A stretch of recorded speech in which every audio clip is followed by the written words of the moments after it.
experts are actually warning that, well, the dangers go beyond heat stroke and what you and I typically talk about, being dehydrated.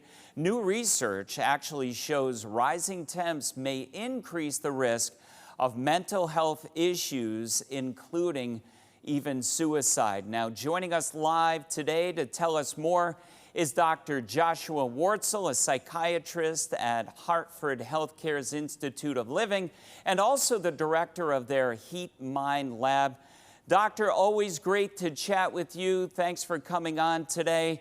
What is this research and new information that you've uncovered? Thank you for having me today. Of course.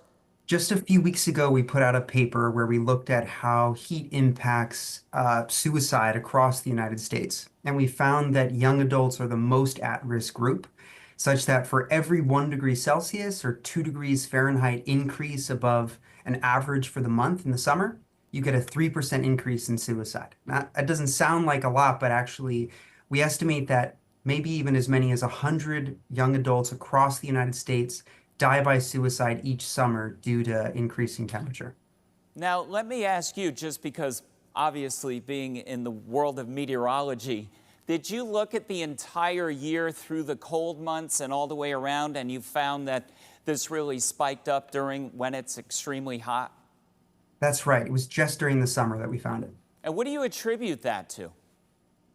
So there are a number of factors that impact suicide, as you might imagine. But we know that when it gets warmer outside, people aren't sleeping well, and disrupted sleep can have a dramatic impact on mental health.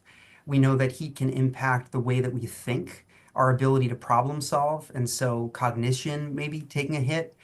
The physical activity we do also changes. So when it's hotter out, we're not exercising as much. And we know that exercise can be as effective as an SSRI or a medicine we use to treat depression.